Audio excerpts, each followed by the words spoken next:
अभी आपको बता रहे हैं, पब्लिक अकाउंट्स कमेटी ने बड़ा फैसला करते हुए नायब अफसरान, उनके बच्चों, बहन भाइयों और वालिदैन के असासे डिक्लेयर करने का हुक्म दे दिया है। इसी पर बात करेंगे, फहद चौधरी ने हमें ज्वाइन किया। फहद, फैसले से मुतालिक बताइएगा।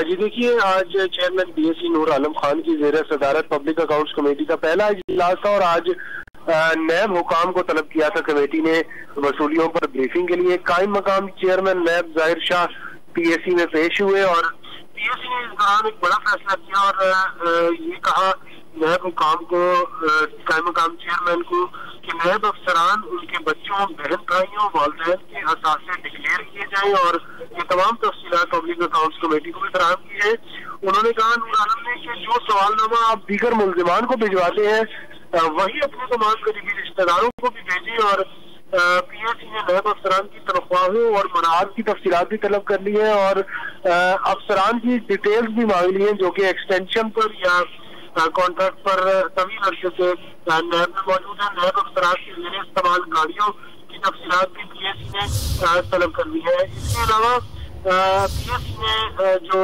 ईडन हाउसिंग स्कीम के साथ दूसरी बार ये किया है कौमी एहतसाब ब्यूरो ने, उसकी तमाम तफसीलात भी तलब कर ली है। जबकि जो नैब का अकाउंट है नेशनल बैंक में जिसमें रिकवरी की रकम रखी जाती है, उसके स्पेशल ऑडिट का हुक्म भी चेयरमैन पीएसी ने दे दिया है।